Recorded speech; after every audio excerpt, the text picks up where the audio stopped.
Hello viewers, कैसे हैं आप सब लोग। उम्मीद करता हूं सब लोग ठीक ठाक होंगे। स्वागत है आपका मेरी YouTube channel study with doctor Pawan Oberoi पर। मैं doctor Pawan Oberoi, head of department faculty of commerce, Bhagwati college Meerut.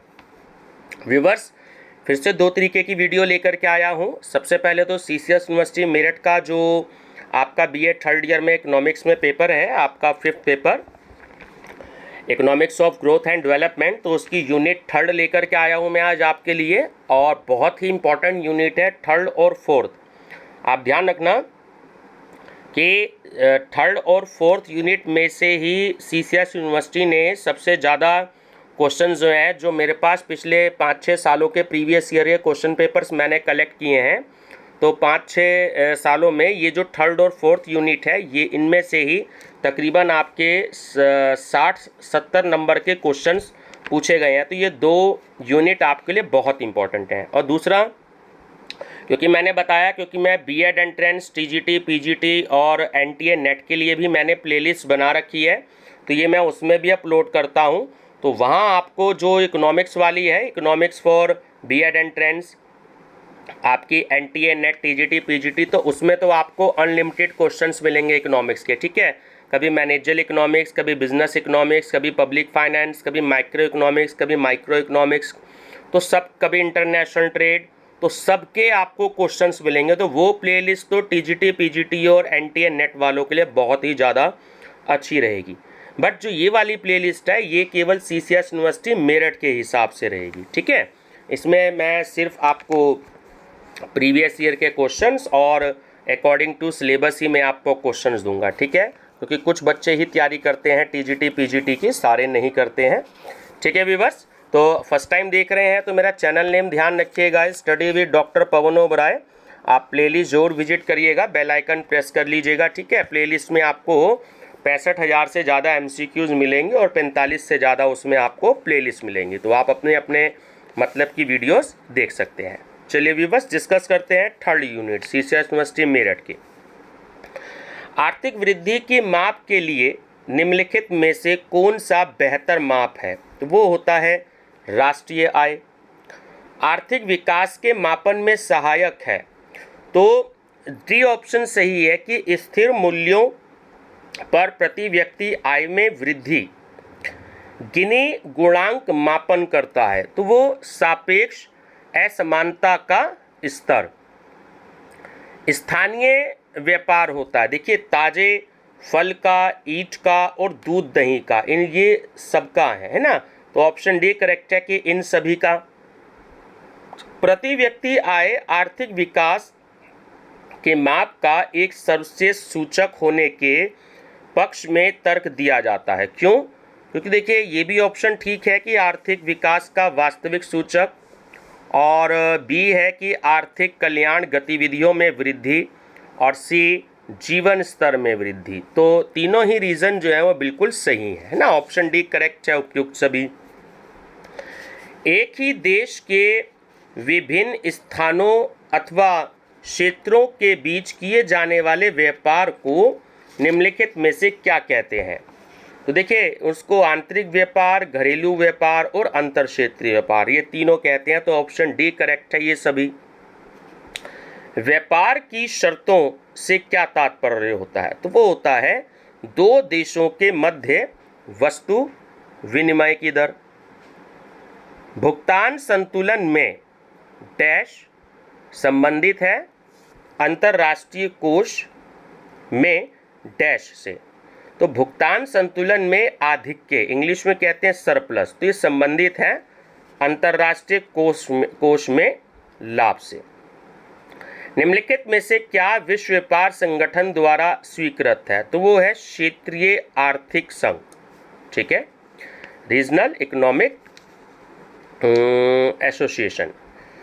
निम्नलिखित में से किस अर्थशास्त्री ने अंतर्राष्ट्रीय व्यापार के लिए एक पृथक सिद्धांत का प्रतिपादन किया था? तो एडम स्मिथ, रिकार्डो और JS मिल, इन तीनों ने किया था। तो सही आंसर है ऑप्शन डी ये सभी। यदि विश्व में दो देश हैं तो दूसरे राष्ट्र की व्यापार की शर्तें, तो ऑप्शन बी पहले राष्ट्र के व्युत्क्रम में होंगी, यानी कि इन्वर्स होंगी। ठीक है। निम्नलिखित में से कौन सा अंतर्राष्ट्रीय व्यापार का अप्रत्यक्ष प्रभाव कहा जा सकता है? तो वो होता है बाजार के आकार में विस्तार। कागजी स्वर्ण मुद्रा है, तो कागजी स्वर्ण मुद्रा होता है विशेष आहरण अधिकार, SDR जिसे शॉर्ट में बोलते हैं, स्पेशल ड्राइंग राइट्स। ठीक है। चलिए, भुगतान संतुलन में निहित होता है, तो दृश्य व्यापार, अदृश्य व्यापार और ऋण, ये तीनों ही सम्मिलित होते हैं। निम्नलिखित में से किसे अंतर्राष्ट्रीय तरलता में सम्मिलित किया जाता है? तो विशेष विनिमय संचय, स्वर्ण और विशेष आहरण अधिकार, ये तीनों सम्मिलित किए जाते हैं। ऑप्शन डी करेक्ट है ये सभी। वर्तमान समय में व्यापार की शर्तों का प्रयोग मुख्य रूप से निम्नलिखित में से किसके अंतर्गत किया जाता है? तो वो अंतर्राष्ट्रीय व्यापार में किया जाता है। किसी भी समय पर किसी भी देश के लिए व्यापार की शर्तें निम्नलिखित में से किस स्थिति में हो सकती हैं? तो वो अनुकूल भी हो सकती हैं और प्रतिकूल भी हो सकती हैं, दोनों हो सकती हैं। किसी भी देश की व्यापार की शर्त निम्नलिखित में से कब अनुकूल होगी? तो ये जो तीनों स्थितियां हैं, इनमें से किसी में भी नहीं कि समान मात्रा के आयात के बदले कम मात्रा का निर्यात करना पड़े और समान मात्रा के निर्यात के बदले अधिक मात्रा आयात किया जा सके, उपयुक्त दोनों स्थितियों में। ठीक है। तो उपयुक्त में से कोई भी स्थिति नहीं हो सकती। किस प्रकार की व्यापार शर्तों से आशय आयात कीमतों और निर्यात कीमतों के अनुपात से होता है? तो वो होता है शुद्ध वस्तु विनिमय व्यापार शर्तें। एशियन विकास बैंक की स्थापना कब हुई थी? बहुत इंपॉर्टेंट है, 1966 में, है ना, और मनीला में इसका हेडक्वार्टर है। ब्रेटन वुड्स जुड़ा हुआ है। देखिए, जो ब्रेटन वुड्स जुड़ा है वो IMF और IBRD है ना, और IBRD का दूसरा नाम है वर्ल्ड बैंक, ध्यान रखना। तो अगर यहाँ वर्ल्ड बैंक भी लिखा हो, विश्व बैंक, तो वो भी सही होगा, ध्यान रखेंगे। तो IMF और IBRD। IMF यानी अंतर्राष्ट्रीय मुद्रा कोष का प्रमुख उद्देश्य है, तो ये तीनों ही उद्देश्य है कि विनिमय दरों में स्थिरता और प्रतिकूल भुगतान संतुलन को ठीक करना और अंतर्राष्ट्रीय मौद्रिक सहयोग को प्रोत्साहित करना। तो ऑप्शन डी करेक्ट है, उपयुक्त सभी। द्विघटकीय व्यापार शर्त सम्मिलित करता है, तो आयात और निर्यात के कीमत सूचकांकों, आयात और निर्यातों के उत्पादकता सूचकांकों को। तो सही आंसर है उपयुक्त दोनों को। व्यापार की शर्तों का निर्धारण निम्नलिखित में से किस प्रकार की वस्तु के मूल्य पर निर्भर करता है? तो ये जो ए ऑप्शन है आपका आयातित वस्तु के मूल्य पर, और बी ऑप्शन है कि निर्यातित वस्तु के मूल्य पर, है ना, तो दोनों पर करता है। तो ऑप्शन डी सही है आपका। कुल वस्तु विनिमय व्यापार की शर्तों के दोषों को दूर करने के लिए निम्नलिखित में से किस विद्वान ने प्रयास किए? तो प्रोफेसर टॉजिंग ने। ठीक है।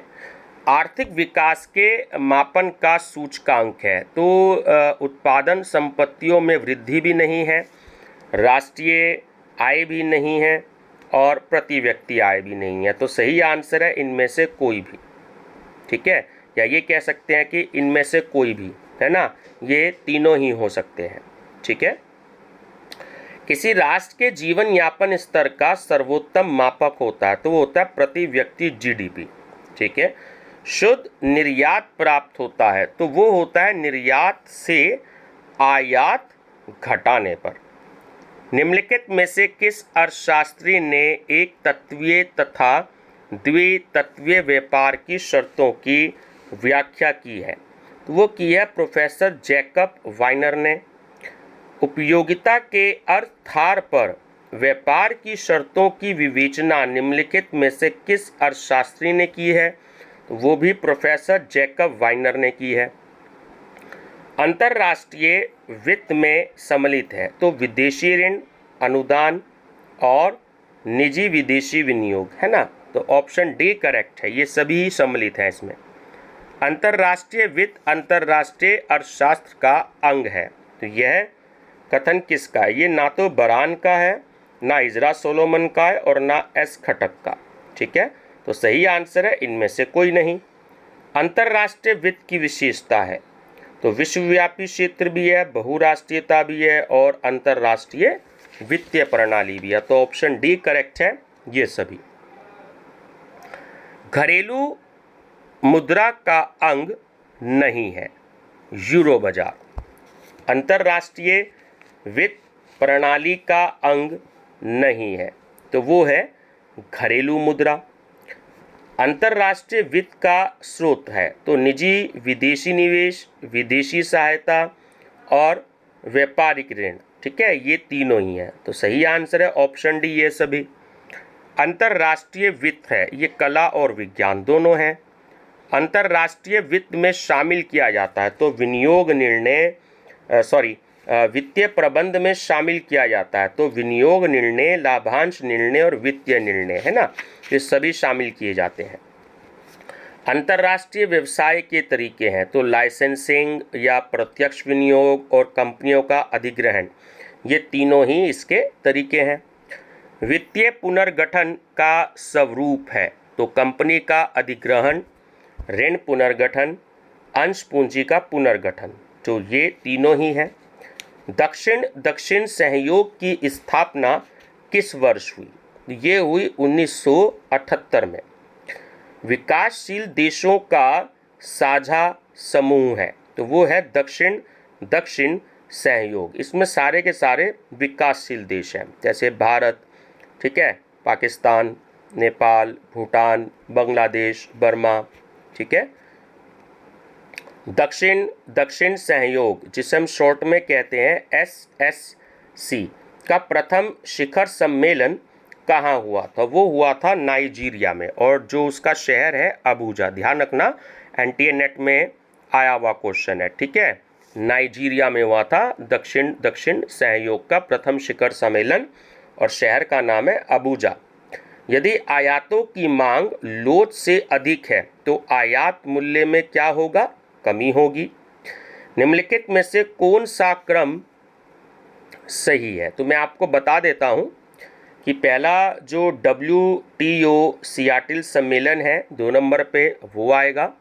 उसके बाद गेट की स्थापना हुई थी और उसके बाद उरुग्वे राउंड वार्ता हुई थी। ठीक है, तो ऑप्शन नंबर डी जो है वो इसमें आपका सही है।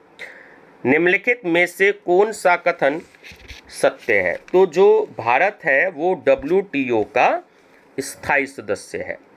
भारत में आर्थिक सुधारों की प्रक्रिया किस वर्ष से शुरू हुई? तो वो शुरू हुई सन 1991 से। विदेशी व्यापार आर्थिक विकास का इंजन है। क्यों? क्योंकि तीनों सिचुएशन ठीक है कि वास्तविक आय में वृद्धि भी होती है, पूंजी निर्माण में भी वृद्धि होती है और बाजार का विस्तार भी होता है। तो ऑप्शन डी करेक्ट है। अब देखिए इसमें कथन दिए गए हैं तो मैं आप बता दूं ये दोनों ही कथन सही हैं। ये 2020 के क्वेश्चन पेपर में भी आया हुआ क्वेश्चन है कि तेंदुलकर समिति ने 2009 में निर्धनता रिपोर्ट प्रस्तुत की थी और रिपोर्ट के अनुसार निर्धनता का निर्धारण निजी घरेलू उपभोक्ता व्यय पर होगा। तो ऑप्शन सी करेक्ट है कि दोनों कथन सही हैं।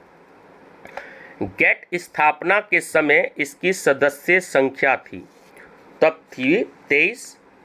निम्नलिखित में से कौन भारत में आय की असमानता का मुख्य कारण नहीं है? उपजाऊ भूमि की कमी। विश्व व्यापार संगठन WTO की स्थापना किस वर्ष हुई थी? 1995 में। गेट कब लागू हुआ था? जनवरी 1948 में।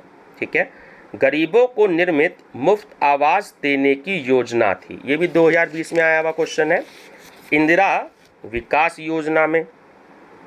गेट का उद्देश्य था तो वो था दो देशों के बीच संरक्षणात्मक प्रतिबंधों को कम करना। सबसे अधिक प्रिय राष्ट्र मोस्ट फेवर्ड नेशन का सिद्धांत किस संगठन से संबंधित है? गेट से। विश्व बैंक की परिभाषा के अनुसार निर्धनता का माप है $1 प्रतिदिन।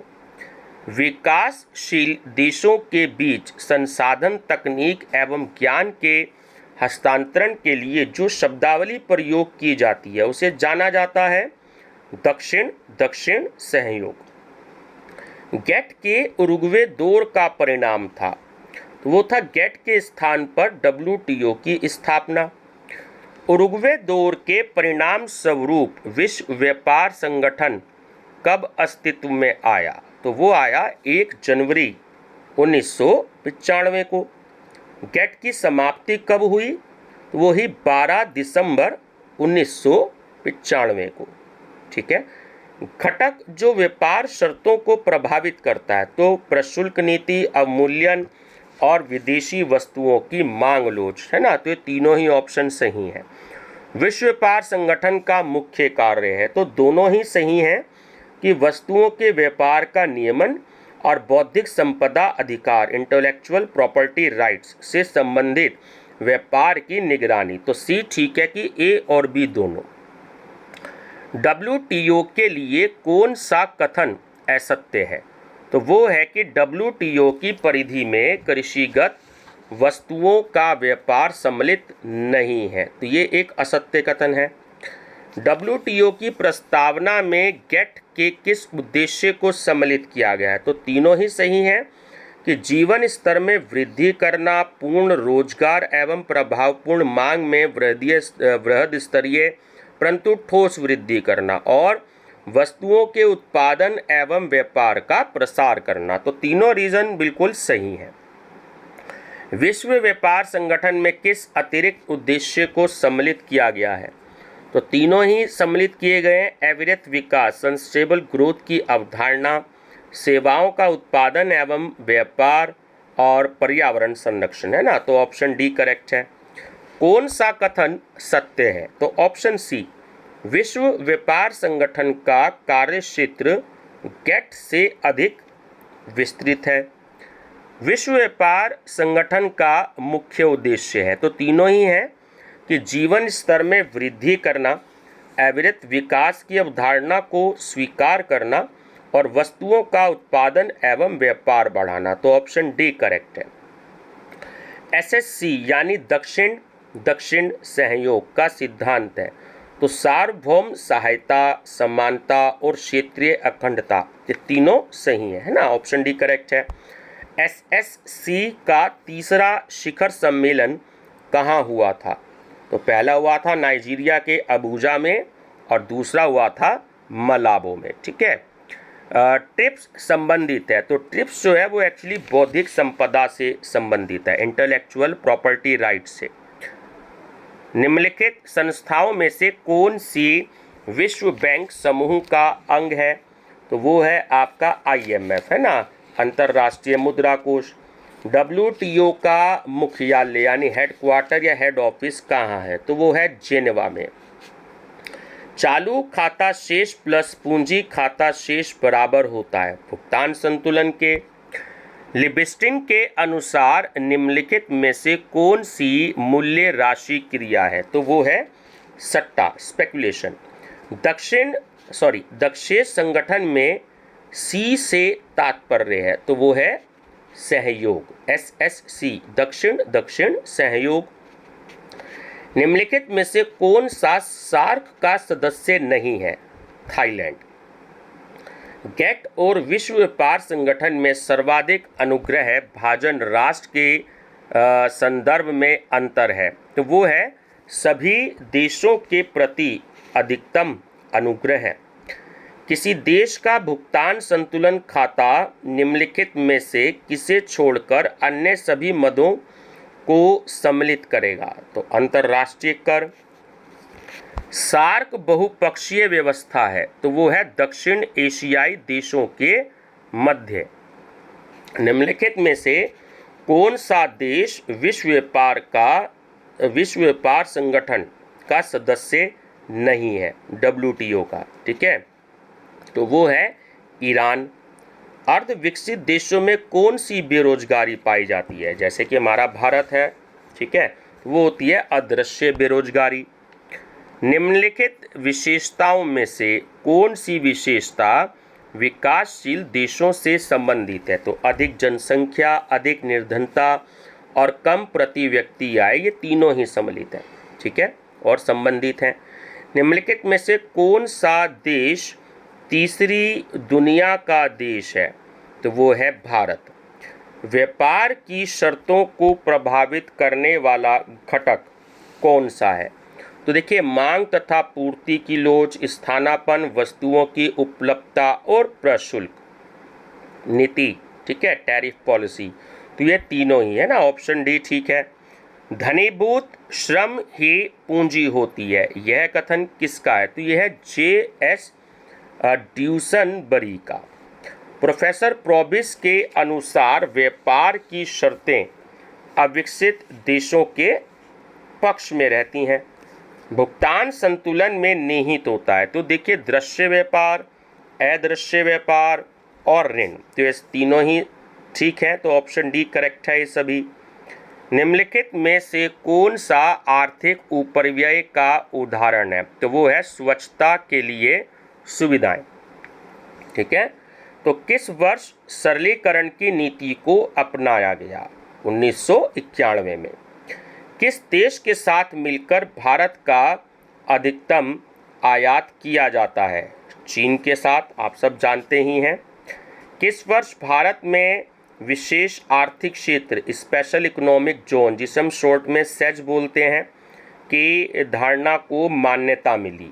सन 2000 में।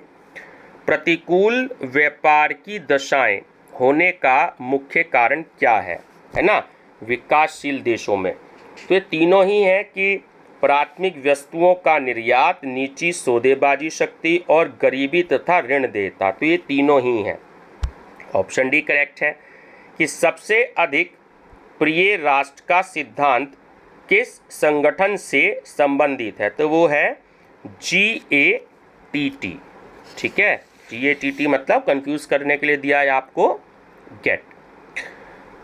प्रतिष्ठित अर्थशास्त्रियों के अनुसार आर्थिक स्थिरता की स्थिति परिणाम होती है। तो वो देखिए, दोनों ही रीजन सही है कि लाभों के घटने की स्वाभाविक प्रवृत्ति का और पूंजी संचय में अवरोध का। तो ऑप्शन सी करेक्ट है, ए और बी दोनों का। जब अर्थव्यवस्था के सभी क्षेत्रों का विकास एक साथ किया जाए तब संतुलित विकास होता है। विकासशील देशों में आर्थिक विकास में अंतर्राष्ट्रीय व्यापार के अनुकूल प्रभाव होते हैं। अब देखिए, 4 आपको यहाँ पॉइंट दे रखे हैं, तो इसमें आपको ऑप्शन ढूंढने हैं।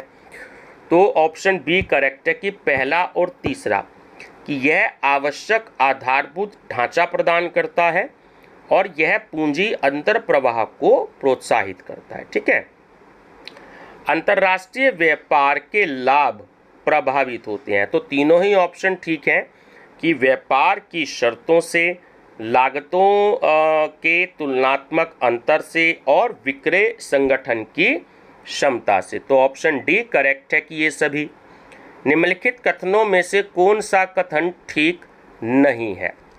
तो सी, कि मानव पूंजी एक गैर उत्पादक कारक है। किस अर्थशास्त्री ने अंतर्राष्ट्रीय व्यापार को आर्थिक विकास का सहायक माना है? तो वो है J.S. मिल। अंतर्राष्ट्रीय व्यापार विकास का इंजन है, यह कथन किसका है? तो ये है G. हैबरलर का, ठीक है। आय में असमानता को मापने के लिए प्रयोग में लाया जाता है। तो ये है आपका लॉरेंज कर्व। संयुक्त राष्ट्र विकास प्रोग्राम के अनुसार मानवीय निर्धनता सूचकांक को प्रभावित करने वाला कारक है। तो देखिए, तीनों ही कारक सही हैं कि जनसंख्या का प्रतिशत जिनके 40 वर्ष तक जीवन रहने की संभावना नहीं, और प्रौढ़ अनपढ़ता दर और वंचित भावना सूचक। तो ऑप्शन डी करेक्ट है, उपयुक्त सभी, ठीक है। अब देखिए, आपको इन्होंने मैचिंग दिया है ना, तो सीधे मैचिंग पे डिस्कस करते हैं। इन्होंने तो ऑप्शन ए करेक्ट है कि जो सार्क है एक्चुअली वो क्षेत्रीय आर्थिक सहयोग से संबंधित है। जो हैबरलर हैं तो वो अवसर लागत का सिद्धांत दिया उन्होंने, और उसके बाद जो जैकब वाइनर हैं उन्होंने व्यापार की शर्तें बताई, और जो आपका WTO है तो वो गेट के बाद आया था। ठीक है, तो ऑप्शन एक आपका सही है। सार्क का मुख्यालय या हेड ऑफिस या हेडक्वार्टर कहाँ है? काठमांडू में, और काठमांडू जो है वो नेपाल की राजधानी है। ठीक है, विकसित देशों में सतत वृद्धि करने में सबसे बड़ा खतरा हो सकता है, तो वो हो सकता है प्रतिबंधकारी नियंत्रक नीतियों से। विश्व बैंक समूह में कौन सा संगठन सम्मिलित नहीं है? IMF। 5 मई 2017 को सार्क देशों के लिए प्रक्षेपित किए गए उपग्रह का क्या नाम है? तो वो है साउथ एशिया सैटेलाइट। WTO के महानिदेशक रॉबर्टो अजेविडो किस देश से संबंधित है?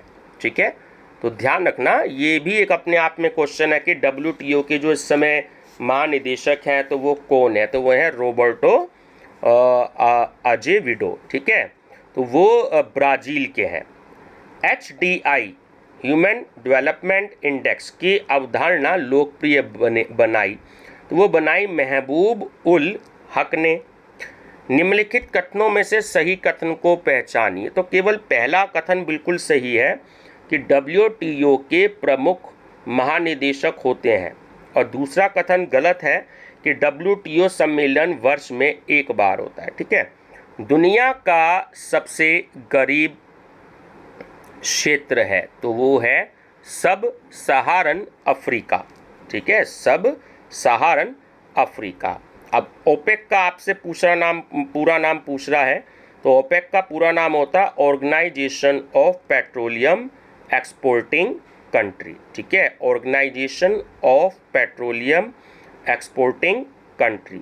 स्वर्ण युग की अवधारणा किसने दी? तो वो दी प्रोफेसर जॉन रॉबिन्सन ने। निम्नलिखित में से कौन सा कारक किसी देश की व्यापार की शर्तों को प्रभावित करता है?